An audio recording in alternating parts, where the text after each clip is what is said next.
오늘 우리가 이 요한복음 12장 말씀을 통해서 마리아가 옥합을 깨트린 이야기 나누려고 합니다. 제가 매주마다 느끼는 건데, 여러분들이 이제 보통 교회에 오시기 전에 식구들끼리 엄청 싸우고 오시는 것 같아요. 보면 얼굴 표정이 별로 안 좋아. 우리 한번 웃으면서 옆에 있는 분들하고 인사하겠습니다. 네, 감사합니다. 환영합니다. 안녕하세요. 우리 이제 중고등부 학생들도 많이 왔는데 반갑다. 반갑다. 고맙다. 같이. 얼굴 근육이 여러분 우리나라 사람들이 너무 많이 굳어 있어요. 그래서 얼굴 근육을 좀 이렇게 푸세요. 이렇게. 이 11장에서부터 오늘 본문이 사실 연결되는 거죠. 11장에 뭐가 나왔어요? 예수님이 나사로를 살려주신 사건이 나왔습니다. 나사로가 이미 완전히 죽었다라는 것을 확인하죠. 뭘로? 썩어서 냄새가 납니다 라는 말로 확인을 해줍니다. 나사로는 그냥 잠깐 기절했다가 살아난 게 아니라 완전히 죽어서 장례를 치르고 무덤 속에 들어가 이제 썩는 냄새가 날 정도로 분명히 죽었다는 뜻입니다. 분명히 죽었는데 그 나사로가 예수님이 나사로야 나오너라 그래서 불러주심으로 살아나게 된 겁니다. 그 살아난 나사로가 지금 같이 앉아있죠. 2절에 보면 거기서 예수를 위하여 잔치할새 마르다는 일을 하고 나사로는 예수와 함께 앉은 자 중에 있더라. 여러분, 죽어서 무덤 속에 들어갔던 자가 살아나서 지금 같이 예수님하고 살려주신 자와 살아난 자가 같이 잔치 자리에 참여하고 있다 하는 겁니다. 이게 장차 이제 우리가 하나님 나라에 가서 그 나라에서 하나님의 백성으로서 그 기쁨의 잔치 자리에 앉게 될 것을 상징해 주는 모습이기도 합니다. 자, 근데 이것이 너무 감사하여 이 나사로의 여동생 마리아가 예수님의 발에, 여기 오늘 본문에는 발이라고 되어 있는데 다른 본문에는 또 다른 복음서에는 머리에 부었다 이렇게 되어 있기도 합니다. 옥합을 깨뜨려서 굉장히 귀한 이 향유를 예수님의 몸에 부었습니다. 그리고 그것을 그 향유를 가지고 예수님 발 앞에 엎드려 마리아가 자기 머리카락으로 발을 씻어 드리는 그와 같은 모습을 이제 기록하고 있습니다. 이 향유 옥합을 깨뜨린 것에 대해서 가룟 유다가 시비를 겁니다. 그거 엄청 비싼 건데 300데나리온 이상에 팔아서 가난한 사람들에게 나눠주지 왜 그걸 깨뜨려 버려서 한 번에 이렇게 과다하게 허비하느냐 이렇게 시비를 걸었습니다. 나사로는 왜 그렇게 했다고 나와 있습니까? 저는 도둑이라서 가난한 자들을 생각해서 그런 게 아니라 자기 주머니 채우려고 그런 것이다 이렇게 말하고 있습니다. 그러니까 지금 그 잔치 자리에 나와 있는 두 종류의 사람을 대비하고 있는 거죠. 한 종류의 사람은 어떤 사람이냐? 예수를 팔아서 예수를 빌미로 해서 자기 주머니를 채우고자 하는 사람과 예수 덕분에 이익을 보고자 하는 사람과 다른 한쪽에서는 예수로 인해 얻은 그 구원과 기쁨을 감사하고 그것을 적극적으로 표현해내는 사람과 마리아와 이렇게 두 사람이 비교되어 있습니다. 이 가룟 유다와 같은 생각을 가진 사람들이 세상 속에는 많이 있습니다. 이게 일반적인 세상의 원리죠. 그죠? 예수 믿어서 덕볼 게 뭐가 있나? 예수 믿는다고 네가 이익이 뭐가 있어? 네가 교회 다녀서 얻는 유익이 뭐야? 너한테 손해 아니야? 시간 낭비, 돈 낭비, 뭐 가서 에너지 낭비, 뭐하러 그래? 그런 거 할 필요 없잖아 라고 생각하는 것이 일반적인 세상의 원리입니다. 열심히 예수 믿어서 헌신한다고, 충성한다고, 교회 가서 시간을 다 쓰면 너한테 무슨 유익이 있어? 라는 생각이 든다면 여러분들은 본질에서 벗어난 신앙이 되는 것입니다. 내가 이렇게 열심을 낼 필요가 있나? 이런 열심을 낸다고 누가 알아주나? 이렇게 살면 여러분들의 신앙과 믿음이 크질 않습니다. 인생의 원리를 제대로 이해할 수가 없어요. 그러니까 부부간에도 그렇게 생각하는 사람들이 너무 많습니다. 내가 저 남편 때문에 뭔가 득보는 게 없는데 뭐하러 결혼을 해? 내가 아내 때문에 득볼 게 하나도 없는데 뭐하러 결혼을 해?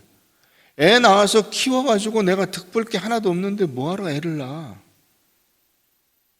이게 일반적인 세상의 원리입니다. 그것으로 인해서 나에게 무슨 유익이 있는가?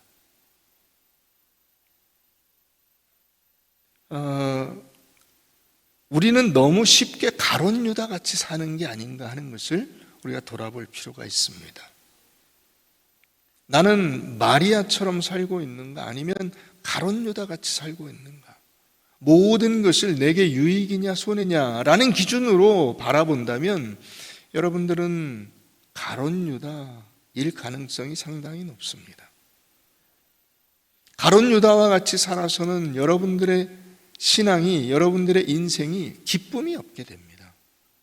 감사가 없죠. 그죠? 그러니까 사람들 만나면 다 어떻습니까? 입이 이만큼씩 나와 있어요. 불평이 가득합니다. 아내나 남편에 대한 불평은 물론이고 부모에 대해서 불평하고 자식에 대해서 불평합니다. 이웃과 사회에 대해서 불평할 거리밖에 없습니다.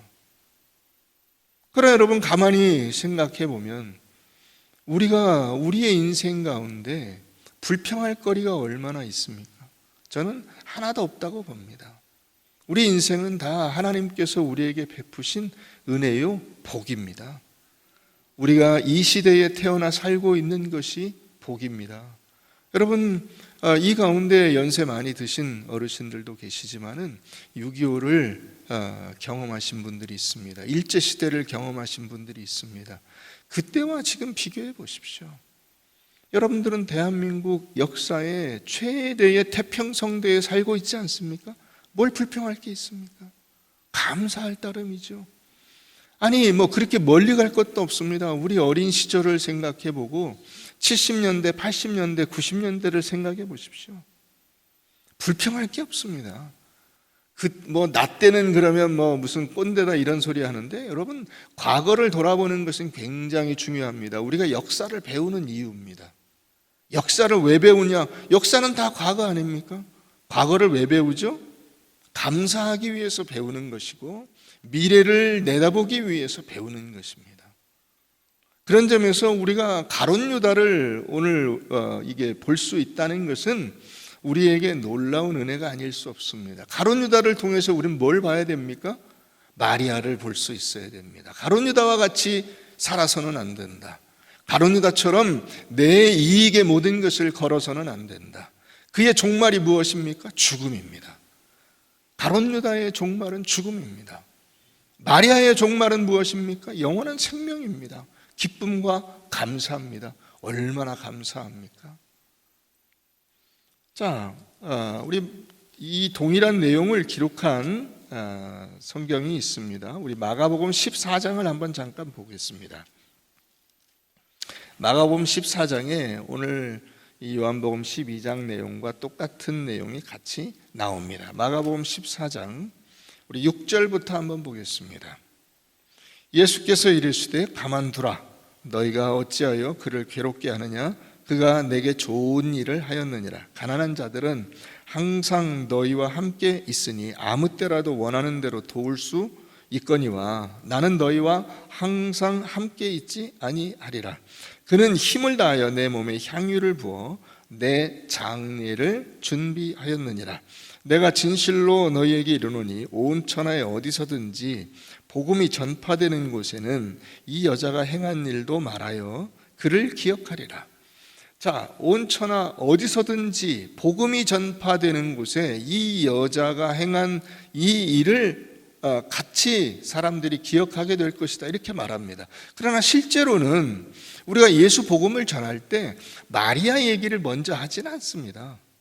교회를 이렇게 1년, 2년 다니다 보면 마리아 이야기가 가끔 나올 수는 있지만은 언제나 마리아 이야기가 나오지는 않습니다. 이 얘기는 무슨 얘기냐? 예수님이 이 말씀을 하신 것은 이 마리아의 삶이, 마리아의 고백이, 마리아가 행한 그 퍼포먼스가 복음의 핵심적인 내용을 담고 있다는 뜻입니다. 그러니까 복음의 핵심적인 내용이 지금 여기에 담겨 있습니다. 뭐죠? 하나님께서 이미 죽은, 죄로 인해서 죽어 그 도저히 살아날 수 없는 우리의 영혼을 예수 그리스도를 통해서 살려내 주시고 부활시켜 주셔서 새 삶을 살게 하신 것에 대한 기쁨과 감사로 사는 겁니다. 우리가 보통 거듭났다 그러는데, 거듭나서 사는 삶은 어떤 삶이어야 될까요? 이 거듭남을 우리가 보통 망각하는데, 그 거듭남을 망각하는 이유가 뭐냐면 우리의 겉모습과 우리의 삶의 조건이 하나도 달라지지 않기 때문에 그렇습니다. 그래서 내가 거듭났다는 것을 망각해요. 그러나 실제로 나는 거듭났습니다. 믿으십니까? 아멘 소리가 이렇게 약해서는 안 되는데, 우리가 그 성도의 다짐에서도 나오듯이 나는 오직 예수 그리스도를 믿음으로 구원받았음을 확신합니다. 그 구원의 확신에 대해서 여러분들이 더 이상 의문의 여지가 없도록 분명해야 돼요. 나는 거듭난 사람이다. 믿습니까? 그렇습니다. 자, 거듭난 사람이다를 믿으면 그 다음에 어떻게 살아야 되죠? 이 거듭남에 대한 감사와 기쁨으로 사는 겁니다. 이전에 내가 살던 삶을 되풀이해서는 안 되는 거예요. 그런데 우리가 조금 더 우리 자신을 들여다보면, 그럼 나는 과연 감사함으로 사는가 하는 겁니다. 여러분들의 어머니, 아버지, 여러분들의 아내나 남편, 여러분들의 자녀, 혹은 여러분들의 어떤 이웃들, 직장, 학교, 거기서 만나는 사람들, 그들로 인해서 여러분 감사한 마음을 가지십니까? 대부분 아멘 하는 분이 한 분밖에 없네요. 대부분 다 별로 감사하지 않는 것 같아요. 왜 그러냐면 나한테 별로 도움이 안 된다 하고 생각을 하는 거예요. 역시 다시 또 가룟 유다로 가는 거예요. 나한테 별로 도움이 안 돼. 야, 네가 거기서 300데나리온 이상 가는 그 옥합을 깨뜨려 봤자 나한테 도움이 하나도 안 돼. 네가 그걸 팔아가지고 갖고 와서 이 돈꾀에 넣어야 나한테 도움이 되지. 그래야 내가 빼먹을 수가 있지. 그런 생각으로 가면 불평할 것밖에 없죠. 감사가 안 나오죠. 그죠? 감사가 안 나오죠. 그러나 여러분, 우리는 새 삶을 부여받았다고요. 새로운 삶을 살아갈 수 있는 새로운 기회를 얻은 거예요. 여러분, 나사로를 우리가 생각해 보면 나사로는 이미 죽었습니다. 죽었는데 하나님이 다시 살려내서 지금 예수님과 함께 그 잔치 자리에 같이 앉아 있습니다. 얼마나 감사하겠습니까? 마리아도 똑같은 겁니다. 자기는 이미 죄로 인해서 죽은 목숨인데 예수님이 구원해내서 살려주신 겁니다. 얼마나 감사합니까? 그러니까 300데나리온 이상 가는 그 매우 값진, 이렇게 되어 있죠. 300데나리온은 어느 정도냐면 그 당시 한 사람의 임금이 한 데나리온입니다. 하루 임금이, 하루 일당이 한 데나리온. 그러면 300일이면 1년치 연봉이잖아요. 그죠? 1년치 연봉인데, 그러면 남자와 여자의 그 당시에 벌이는 달라요. 여자는 아마 한 반 정도밖에 못 받았을 거예요. 그러니까 여자가 버는 걸로는 2년치 이상의 연봉이고, 2년치 이상의 연봉을 저축해서 그걸 옥합을, 이 향유를 살려면 몇 년을 벌었을까요? 아마 최소한 열심히 알뜰히 벌었어도 5년 이상을 벌어야 될 거예요.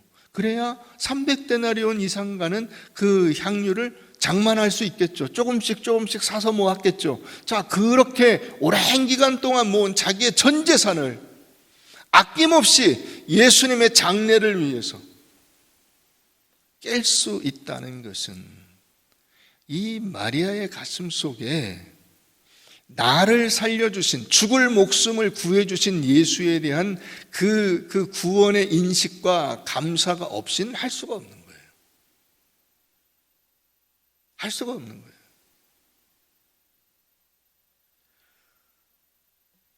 그 예수의 죽음이 있었기 때문에 나사로의 살림이 있는 것입니다.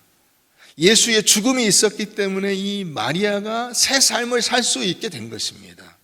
예수의 죽음이 있었기 때문에 우리가 구원받아서 하나님의 백성으로 살게 된 것입니다. 믿으십니까? 거기서부터 나오는 감사, 그게 이 마리아의 옥합을 깬 사건인 것입니다. 근데 우리는 이 마리아가 가졌던 이런 감사의 고백과 눈물이 없습니다. 여러분 진짜로 너무 기뻐서 울어보셨어요? 너무 좋아서 울어보신 기억이 있으세요? 별로 없으시죠? 별로 없으시죠? 저는 가장 최근에 이제 우리 집에 손녀들이 태어났잖아요, 쌍둥이. 걔들이 진짜 너무 기뻐서 제가 눈물이 났습니다. 이렇게 보다 보면 우리 이제 이렇게 할아버지 할머니들은 아마 아실 거예요, 그죠? 얼마나 그 예쁘고 사랑스러운지. 여러분 그 기쁨과 그 감사를 지금 마리아가 예수님께 올려드린 겁니다. 그래서 여러분 인체에 가장 천하게 여겨지는 곳이 어디냐면 발이에요. 발인데 그 예수님의 발에 향유를 붓고 인체 중에 또 가장 중요하게 여겨지고 값지게 여겨지는 데가 머리입니다. 근데 머리를 거기 땅에 대고 그 머리카락으로 예수님의 발을 문질러 드렸다는 거죠. 그 모습을 우리가 상상해 보세요. 예수님이 앉아 계신데 그 발 앞에 엎드려서 향유를 거기에 부어드리고, 그리고 자기가 그 앞에 머리를 대고 꿇어 엎드려서 예수님의 발을 닦아드리는 모습, 이게 마리아로서 표현할 수 있는 최상의 감사를 드린 거예요. 자기가 드릴 온 재산을 다 드리고 자기의 모든 것을 바쳐서, 어느 정도까지? 자기 온 몸을 바쳐서 예수님의 머리로, 예수님의 발을 자기 머리로 닦아드리는, 이게 진정한 경배요 예배인 것입니다. 그러니까 예수님을 경배한다라고 하는 모습으로 오늘 우리가 이해할 수 있습니다. 그러면 이렇게 그 예수 그리스도 안에서 새로 태어난 자로서의 감사를 우리가 경험하느냐 하는 거예요. 여러분 예배 시간이 감사하세요? 즐거운 마음으로, 기쁜 마음으로 예배 드리세요? 네, 그것을 우리가 매주마다 확인할 필요가 있어요. 매주마다 감사는 표현해야 돼요. 표현해야 감사가 자연스러워져요. 대체로 목사들이 그래도 감사가 훈련이 많이 돼 있어요. 그래서 목사님들은 만나면 감사합니다가 입에 뱄어요. 근데 여러분, 이 어떤 행동이 습관으로 나오려면 21번의 연습이 필요하대요. 그게 미군 조종사들을 대상으로 이제 연구를 한 것인데, 미군 조종사들이 그 조종의 어떤 행동들을 연습하기 위해서 시뮬레이션, 그 조종 시뮬레이터에 타가지고 거기서 이제 조종하는 것을 이 기계에 다 조작해보고 어떻게 하는지, 위기 상황에서 어떤 행동을 해야 되는 것인지 이런 거를 다 시뮬레이션을 할 때 그거를 한 가지를 가르쳐 주면 그게 몸에 배는데 최소한 21번 정도의 연습이 필요하다는 것을 이제 그 조사를 통해서 확인한 겁니다. 그러니까 여러분들의 입에서 감사합니다가 자연스럽게 나오려면 하루에 한 번씩 한다고 치고 어느 정도가 필요한 거죠? 3주 정도의 시간이 필요합니다. 3주 정도 감사합니다를 하면 이제 감사합니다가 어느 정도 입에 배서 그게 자연스럽게 나오게 돼요. 근데 그게 잘 안 된다. 그러면 이 사례도 우리가 생각해 볼 수 있어요. 그럼 거머리가 있잖아요. 거머리. 이게 이 몸에 달라붙는 거머리, 피 빨아먹는. 뭔지 아시죠? 이 거머리가 사람 피부에 달라붙을 때 전기 충격을 줘서 이걸 떨어지게 했대요. 그래서 몇 번을 했냐? 100번을 했답니다. 100번을 하면 거머리가 그 다음에 이 피부에 안 달라붙는데. 거머리가 여러분 두뇌가 있습니까? 두뇌가 없겠죠. 그죠? 뇌가 없어요. 뇌가 없는 거머리가 전기 충격으로 100번을 조지니까 그 다음에 사람 몸에 자기 본능이잖아. 이게 피부에 달라붙어서 피를 빨아먹는 건 자기 본능인데 안 하더라는 거예요, 그거를. 그러니까 여러분, 암만 머리가 안 좋아도 여러 번 연습하면 되는 겁니다. 21번으로 안 되면 100번 하시면 돼요. 100번. 감사합니다. 감사합니다. 오늘 옆에 앉은 분들에게 우리 한번 연습해 보겠습니다. 감사합니다. 고맙습니다. 네.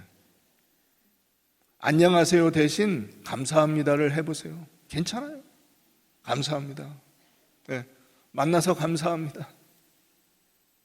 오늘 같이 예배 드려서 감사합니다.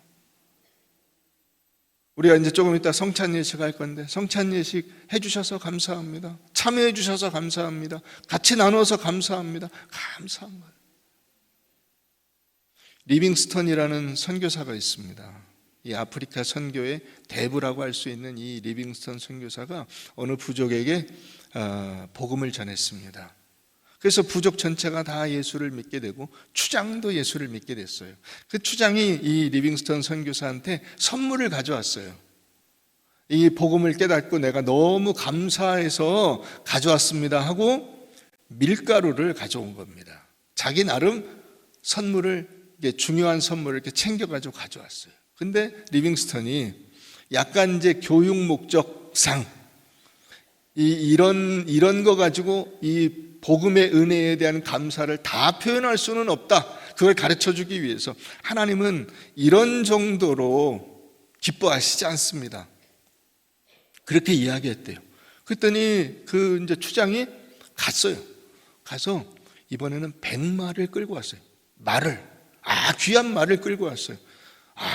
저에게 이런 귀한 구원을 베풀어 주셔서 너무 감사합니다. 그리고 선물을 가져왔는데 100마. 근데 리빙스턴 선교사가 하나님은 이런 100마 정도로 기뻐하시지 않습니다. 그랬더니 걱정하면서 간 거예요. 이런 정도로도 안 된단 말이야? 감사를 표현하는 게 이걸로도 안 돼? 그러면 뭘 하지? 간 거예요. 다시 왔는데 이번엔 뭘 가져왔냐면 자기 추장을 나타내는 그 관을 가져왔어요. 자기가 추장이라고 할 때 그걸 나타내는 관을 갖고 와서 이걸 선물로 드립니다 한 거예요. 리빙스턴 선교사가 그때도 여전히 하나님은 이런 관 정도로 기뻐하시지 않습니다. 그랬더니 추장이 화를 내면서 이것도 안 된다면 나는 더 이상 드릴 게 없습니다. 나밖에는 없습니다. 그러더래요. 나밖에는.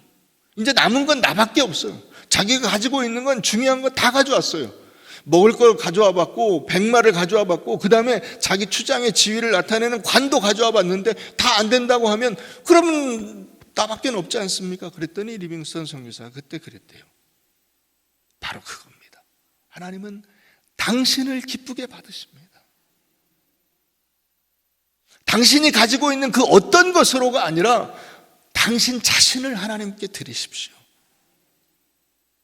여러분, 그게 마리아가 하나님께 드린 감사요, 예수 그리스도에게 표현한 감사입니다.